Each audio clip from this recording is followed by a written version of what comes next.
Basant Maheshwari keeps 100% of his net worth in the stock market. He's the author of The Thoughtful Investor and one of India's most successful portfolio managers, known for an aggressive, highly concentrated approach to wealth creation. But his career didn't begin with a winning streak. Starting in 1991, Maheshwari spent the first 9 years of his investing life consistently losing money. He was caught in a trap that catches millions of new retail investors. He spent his days scanning newspapers for stocks with the lowest price-to-earnings ratios that had just hit their 52-week lows. He equated a cheap stock price with inherent value.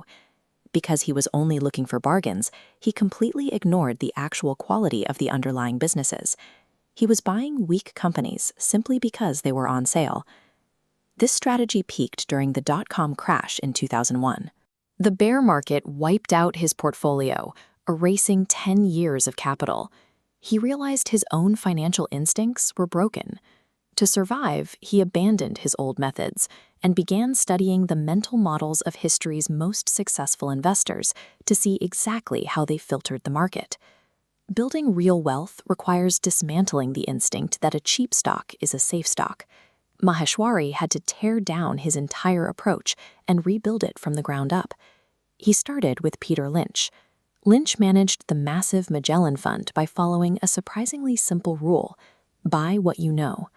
Maheshwari tested this in the Indian market.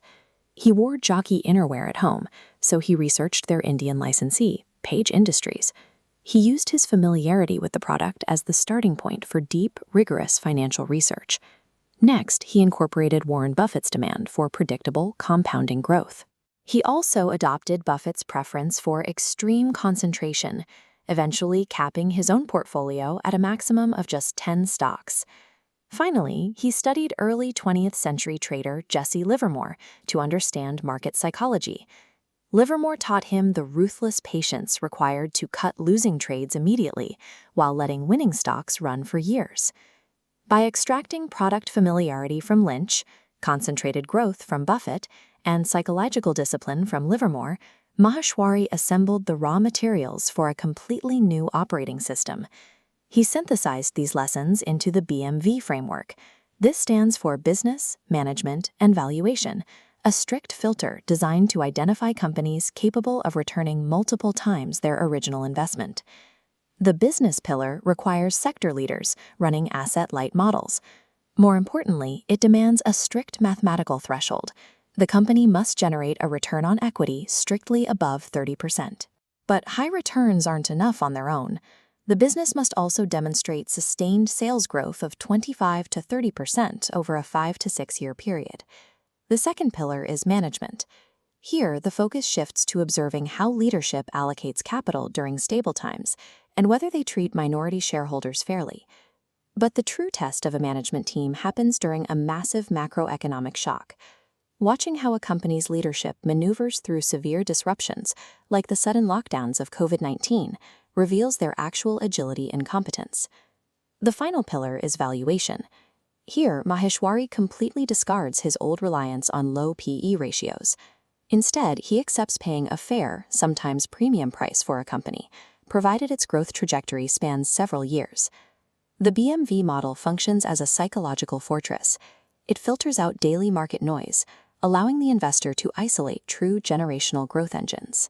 Applying this rigid framework yielded distinct results. It allowed Maheshwari to identify and hold early stakes in massive wealth creators like Pantaloons, Page Industries, Bajaj Finance, and DMart. Holding these specific stocks required immense discipline. Navigating years of market fluctuations means actively ignoring the short-term thrill of day trading. This leads to Maheshwari's core behavioral rule. An investor has to be inherently lazy when it comes to taking profits. You have to sit still and let compound interest do the heavy lifting over time. But on the downside, that laziness must vanish. If the original thesis for buying a stock breaks down, you have to be highly agile and ruthless in cutting your losses.